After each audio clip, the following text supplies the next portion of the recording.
early modern age is characterized by two important developments. The first is the decline of Mughal Empire, and the second is establishment, consolidation, and expansion of the British rule in India. Both these events shall occur simultaneously. The Mughal Empire gradually undergoing a decline, and the British power gradually emerging as the successor of the Mughals. And then we will see ultimately 1857, the final straw, when the Mughal Empire, the last vestiges of Mughal Empire, Bahadur Shah Zafar, was exiled to Rangoon, and the British, they would be establishing, the Queen shall be taking the paramountcy over the Indian possessions. So in order to understand the early modern history, it becomes very important for us to understand the decline of Mughal Empire. Now, this decline of Mughal Empire had been a very important area of study amongst various historians.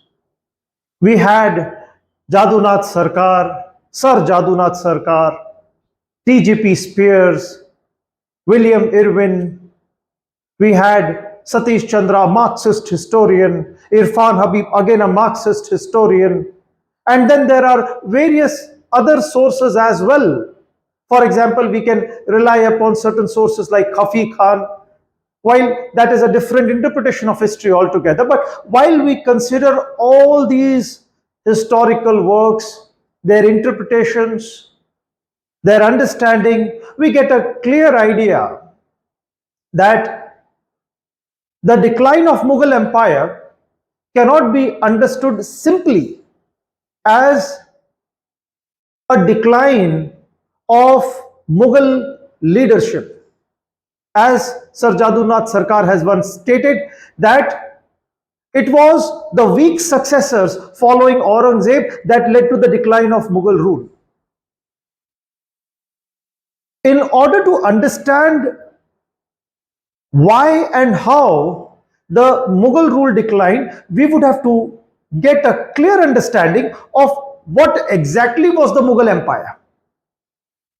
Its politico-administrative structure, system, its politico-economy, socio-economic base, and the character of Mughal Empire. So let us begin with a critical assessment of this Mughal Empire and then slowly move ahead towards understanding the cause factor that led to its decline. So when we consider the Mughal Empire, we have to understand that the Mughal emperor was the fountainhead of this entire empire. He was the fountainhead of all power, whether executive, legislative, judicial, any form of military, civil, every power originated from the Mughal emperor. See, in the modern times today, we have a separation of power.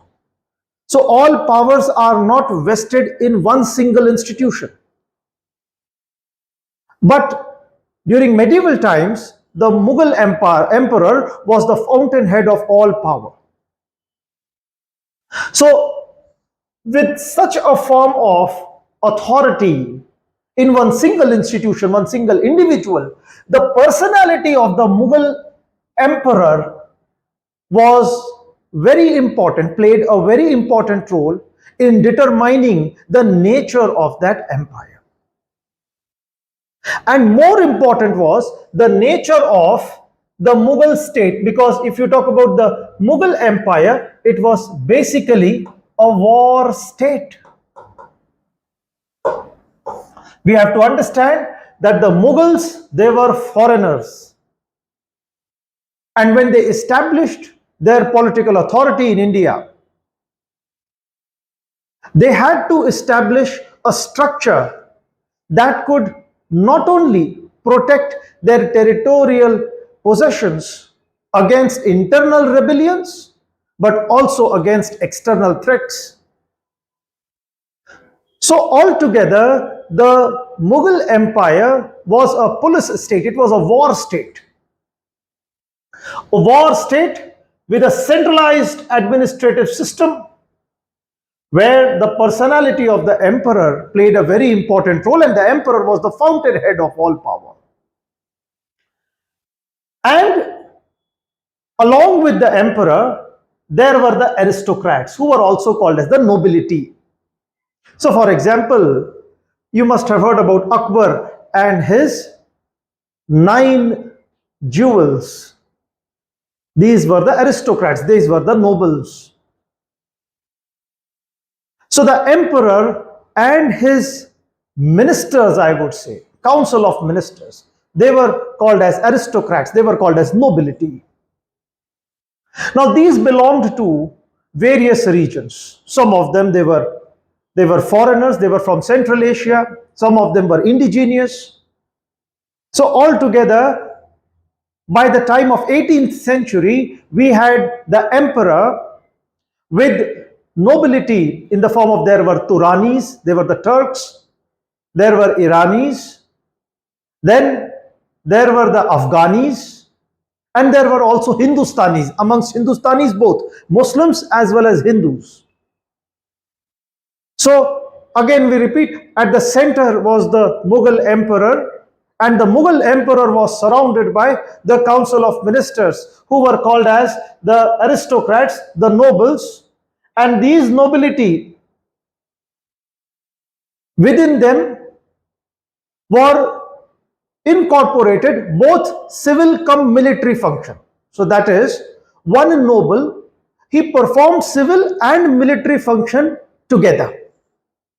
In the present day times, we have a separation of civil service and military service. Military is separated from civil. But during the Mughal time period, the administration was characterized by a civil military form of a system which was manned by the aristocrats who were called nobility, and there was a hierarchy of these nobilities. So this hierarchical position of this nobility was in the form of mansabdari system. So mansabdari system means that, for example, if a noble with a lower rank would be a lower mansabdar, and this mansabdari system was on the basis of Zat and Sawar. So Zat was his personal rank, for example 2000, 4000, 5000, and Sawar were the number of horsemen that noble was required to maintain. So every noble, whether the noble is Irani, Turani, Afghani, Hindustani, he would be having a Zat and Sawar, a particular title given to him, a particular position given to him. And accordingly, he performed both military cum bureaucratic functions. So let us say, for example, in the Mughal Empire, there is the Suba of Agra. Suba means province. Of any province you talk about. A Suba of Bengal, a Suba of Malwa. So here, the head of that Suba, who was a Subedar, was also a Mansabdar. So every Subedar would be given the title of a Mansabdar with a particular Zat and Sawar. And that Mansabdar was paid in the form of Jagir. So the manner of payment was done in the form of Jagir. Let us understand it more clearly. For example, in Indian civil services, now there is a pay scale and the rank of an official that determines also his position. For example, of a chief secretary, additional secretary, a district collector. So various positions that are occupied by a bureaucrat also depends upon the pay scale and the rank that particular bureaucrat holds. So this ranking system was also prevalent during the Mughal time period, which was called as the Mansabdari system. And when we are talking about this Mansabdar, in the present day times, we have a separation of civil and the military functions, but during those time period, there was a military cum bureaucratic function. So both the institutions were under a single Mansabdar. And then when we are talking about this entire nobility, They were also called as Jagirdar because they were holding a Jagir. Now, suppose that there is a nobility, he was either paid in the form of cash or he was paid in the form of Jagir. And even Jagir, there were two. There was a Tankha Jagir and there was a Watan Jagir. Tankha Jagir was mostly for the outsiders. So let us say there is a adventurer from Afghan and he came and he got employed into the Mughal bureaucracy. So over here, this individual would be given a Tankha Jagir. Let us say land near the Rohilkhand. And he could appropriate revenue that was called as the Zapti. So basically, he was appropriating revenue, and whatever was the total amount of resources required for maintaining the number of sawar would be handed over to him with his personal salary. Rest would be deposited at the center to the Diwan. So when we talk about the Jagirdari system, there was a Tankha Jagir, a person holding a Tankha Jagir, it could be transferred from one Jagir to another. But Watan Jagir were those of the indigenous landlords. They were powerful chieftains and they were told that henceforth you will not be removed from your Jagir. So it was mostly in accordance to the policy of Sulh-i-Kul that was devised by Akbar that we see such form of a system emerging. But the point is, emperor and the aristocrats, both of them, they formed the upper layer of the political system. And following this, there were the zamindars. Now these zamindars were mostly the local powerful elites. They were mostly the Hindus, the Chaudhris, Khoot, Muqaddam. Now these zamindars at the local level, at most of the times, they used to have their influence over large number of villages. For example, a zamindar who is a head of 84 villages, Chaurasi, he was called Chaurasiya or Chaudhary. So different titles were on the basis of number of villages. Chaubis was Chaube. So in this particular manner, there were zamindars who also performed the revenue, executive and judicial functions in their respective domain, in that number of villages. And the zamindar also acted as a link between the unit of production, that was village, as well as the bureaucracy, that is the higher level of administrative system, the political system. The peasants, who were mostly centered around the village, were the basic unit of production. So during the Akbar's time period, the Todarmal system had been implemented, whereby all land had been assessed, its fertility gauged, and there was a standardized system of revenue collection that had been introduced. But we will see later that this standardization was paving way towards the renting out system by the time period of Zulfikar Khan, that is in the 18th century. The point is, the peasants who were centered in a village area and number of villages together, they were under the zamindar. Zamindar was generally the local landlord who used to pay a revenue that he was required or he was demanded by the aristocrats, and he had a hierarchy. He used to also title himself as Raja. For example, Raja of Banaras. So every zamindar, they were very powerful, and then below them were peasants. Generally, there was some form of a ethnic religious linkage between the zamindar as well as the peasants. So this was the entire system of Mughal administration. If that entire territory is being considered, let us say, for example, this is the Indian territorial map, Delhi or Agra. We will consider Delhi now. So Delhi was the center of authority for the Mughals. And we consider one Suba, let us say the Suba of Awadh. This is Awadh Suba. Suba means province. Like today we have states like Maharashtra state, Gujarat state, Punjab state. Similarly, we have Suba, that is Awadh. And Awadh was having various districts. Now these districts were called as Parganas also generally. or it could be called as the Sarkar also, Tarf also. So a Suba generally had a Subedar who performed a Nizamat function. Nizamat function means who performed the military functions, and a Diwan who performed the revenue functions. So Subedar and Diwan, they were both separate at a Suba level.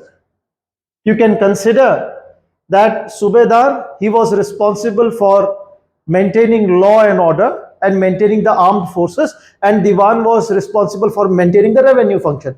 But please do not get confused over here. Don't think that Diwan was not performing any military function at all. Even the Diwan had a Zat and Sawar. He had to maintain the number of horsemen.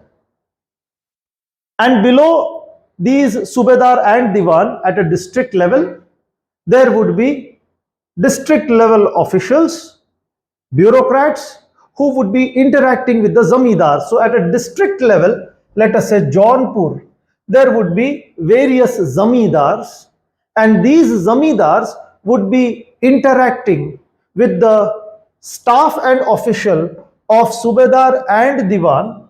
Generally, Diwan was more powerful, and this is how revenue would be collected. And that entire revenue used to go to Delhi, and that revenue was mostly used for maintaining the large military. So till the time the military was strong, the Mughal Empire was strong. And the overall function of Mughal Empire was to maintain this large military so that it could enforce its rule and ensure regular payment of revenue. But by 18th century, we saw Mughal Empire started declining. Now, it becomes an important question to all of us as to why did the Mughal Empire decline? What were the factors that led to its decline? So if we consider this entire system over here, we come across various factors that contributed to this decline of Mughal Empire. What we see is, with respect to the emperor, there were weak successors. So, for example, if I consider the successors of Babur, Babur was succeeded by Humayun.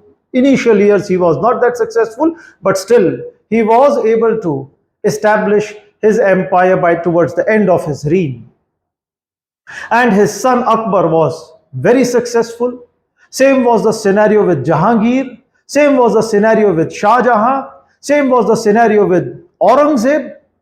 However, Aurangzeb's successor, Bahadur Shah I, initially bit successful. However, he was not able to contain the tide of erosion that had set in. He was very old, 63-year-old. He was succeeded by Jahandar Shah. Now, Jahandar Shah came to power because of his Wazir, Zulfikar Khan. Jahandar Shah's successor, Farooq Siyar, who ruled for 6 years, 1713 to 1719.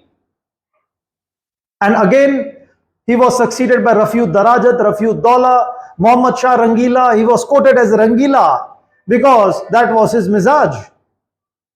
He was least concerned with the state of affairs in his kingdom. Muhammad Shah Rangila, followed by Ahmad Shah Bahadur. Ahmad Shah Bahadur followed by Alamgir. Alamgir followed by Shah Alam II. Shah Alam II followed by Akbar II. Akbar II followed by Bahadur Shah Zafar II. Since 1707 up till 1857, not a single Mughal emperor was able to show the credibility or the mettle to contain the rot that had set in. So that is why a lot of theorists, they emphasized upon weak successors as one of the important causes for decline of Mughal Empire.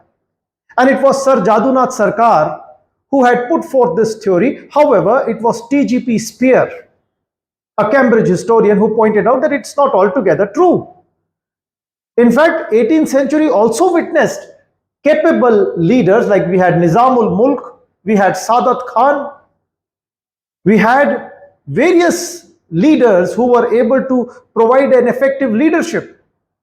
However, we see that there were more factors which did not allow these leaders to come up. And one of the important reasons was that of the nobility crisis. The nature of nobility, the character of nobility started declining. What had happened was, because it was a centralized administrative system where military might played a very important role, the entire vitality of the empire was based upon centrality of the rule. But during 18th century, what will happen? During 18th century, gradually the center's control over the subas, peripheral areas, would start declining. And when there would be raids at the center, for example, Bajirao I would be raiding in 1737. Nadir Shah would be raiding in 1739, followed by Ahmad Shah Abdali's repeated invasions. All this, it will snap the entire vitality of the center of the empire, and we will see the peripheral areas asserting themselves as independent powers. So the centralized administrative system, it shall collapse, and we will see the military might will get weakened. There are various theories that have been put forth. It is stated that the entire might of the Mughals was based upon artillery, the cannon-based warfare. Huge cannons were mobilized, were used when a Mughal army went to attack a fort or an opponent. However, by the 18th century, musket-based warfare had started emerging as a counter to this cannon-based warfare. In fact, the Marathas, they had been able to successfully put forth a swift cavalry-based warfare as an answer to this cannon-based warfare, and this musket-based warfare was also a reply to the Marathas' swift cavalry. So this huge artillery, cavalry-based warfare of the Mughals, it started undergoing decline by the 18th century. And then the most important is no conquest after Aurangzeb. This was a major factor. Now when the army itself went to disuse, there were no innovations. There were indiscipline. And in the 18th century, the Mughals failed to display feats of valor, feats of achievements as they had done 2 centuries ago. So by the 18th century, we will see that the emperor or the center, it had started witnessing considerable erosion. And with respect to nobility, now if I've already discussed, there were 4 major divisions of the nobility. There were the Turanis, Iranis, Afghanis, Hindustanis. Now there were divisions amongst them as well. Now Turanis, they were originally Turks, and they prided themselves for being warriors, and they mocked the Iranis for being the pen holders. So Iranis were generally mostly career bureaucrats who were mostly involved in Diwani function, who were mostly involved in bureaucratic functions. They were less of warriors, more of bureaucrats. Iranis, they were Shias, Turanis, they were Sunnis. So there was some form of a conflict between them, that is a Shia versus Sunni. Then if you talk about the Afghans, they were Sunnis. So when it came to Iranis, suddenly the Afghans and the Turanis, they would come together against the Shia. But when we talk about the Hindustanis, that is the Hindustani Muslim, when the interests of them came forward, then suddenly Turanis, Iranis and Afghanis, they would club together against Hindustanis. But then over here also the Hindustanis were mostly Sunnis. However, greater assessment to it. For example, as stated by Satish Chandra, he writes that all these forms of groupings was done mostly to serve their purpose. So it was not mostly on religious lines, but mostly on personal gain, that there were groups and there were groupings done within the nobility. Gone were the days when the nobility served the emperor. In the 18th century, the nobility aimed at gaining as much as possible. When Aurangzeb started expanding his dominions towards Deccan, he needed more mansabdars. And therefore, there was more and more inclusion of Turanis, Iranis, Afghanis into the Mughal nobility. And when he conquered Deccan, he assimilated the Dakhanis. Dakhanis were the Hindustanis, the Hindus. So all this form, it led to an increase of mansabdars. And what was the salary of mansabdar? The salary of mansabdar was Jagir. So over here, there was a need for greater Jagir. However, with the need of greater Jagir, there was also emerging a paucity of Jagir. That is, the number of Jagirs they were reducing. Why were these Jagirs reducing? Because Aurangzeb realized that fourth, fifth of the entire revenue base was held by the Jagirdars. And if the Mughal Empire wanted to bring about reform in its army, it needed more funds. There was an economic decline in 18th century. That is why we had Aurangzeb including more and more land in Khalisa, that is center's control, rather than distributing it amongst Jagir. And this led to paucity of Jagir. Paucity of Jagir means there were lesser Jagirs and more mansabdar. Ek anar so bimar. There's this famous quote that Aurangzeb stated. Because the Jagirs were less, but there were a lot of people claiming for Jagir. So there was Jagirdari crisis, a study that is famously attributed to Marxist historian Satish Chandra.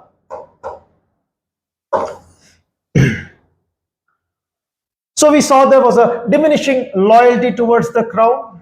There was mutual rivalry amongst the aristocracy.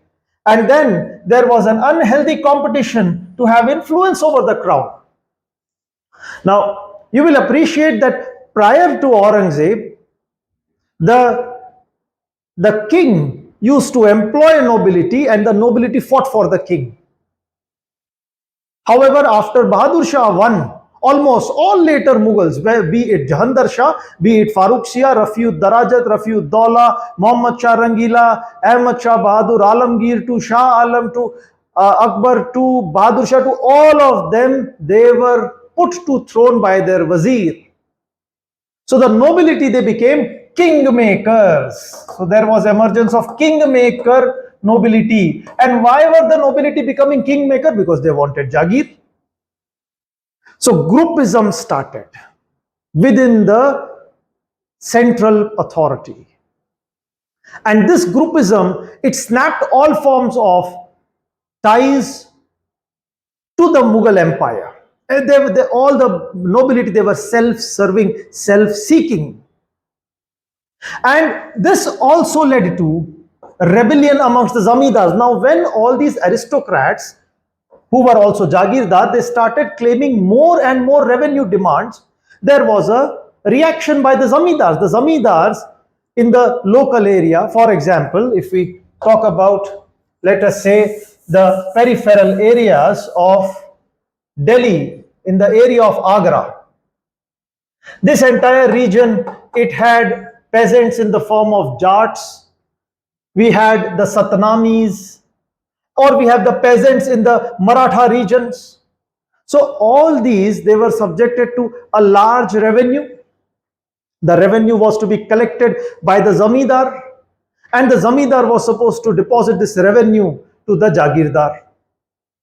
So when the Jagirdar started demanding more and more revenue, there was a reaction by the zamindar. So it is stated that because there was a peasant crisis, or mostly it is called as the agrarian crisis. A theory that is famously put up by another very prominent historian named as Irfan Habib.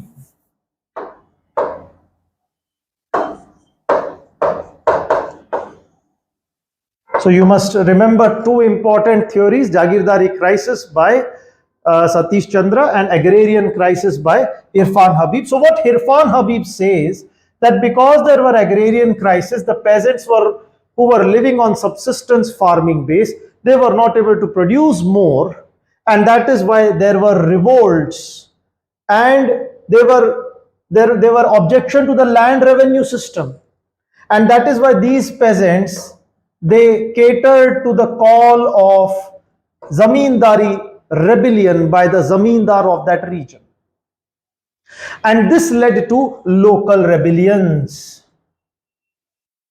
So when we talk about one of the theory, that it was Aurangzeb's bigotry, it was Aurangzeb's religious policy, religious intolerance, that was responsible for regional revolts, regional rebellions. We also need to understand that it was also the agrarian crisis, it was also the zamindar, the Jagirdari crisis, which contributed towards regional unrest or a revolt against the center. So we see amongst the zamindar, there was the oppression to the Jagirdar, as well as the Rajas, they started asserting their authority. So all over the Indian region, we will see over here, there were rebellion by the Sikh, the Marathas, they would rebel. There would be rebellion by the Jats, there would be Afghans, then there would be Satnamis, and later we will see Rajputs also rebelling. So all over the territory, there were local rebellions during the Mughal Empire. So this is generally understood as a reason for decline of Mughal Empire. There is a revisionist theory as well. So whenever we are considering, there is a revisionist theory. Now this revisionist theory said that because the Mughal Empire was so successful, every region had a significant regional base. It was so prosperous that it was able to defy the center. And this regional theory is mostly based upon that of Bengal. What happened in Bengal was, after 1707, Murshid Quli Khan and his successor, Shujauddin, Sarfaraz Khan, after Alivardi Khan, they were able to establish a very prominent, efficient administrative system which will lead to prosperity of that region. And this region will ultimately cut off all contacts with the center. So therefore, it is stated that revisionist theory, it considers success of Mughals as a reason for regional rebellions.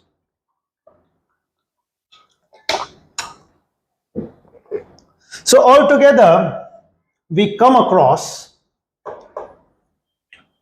four important understanding for the decline of Mughal Empire. One are the conventional approach, also adopted by the Cambridge historians, which emphasizes upon weak successor, which emphasizes upon military decline, and also economic crisis. Second is Jagirdari crisis. Third is agrarian crisis. And the fourth is the the revisionist approach. And now it is just in incubation, it has not been developed yet, which emphasizes more upon the regional prosperity.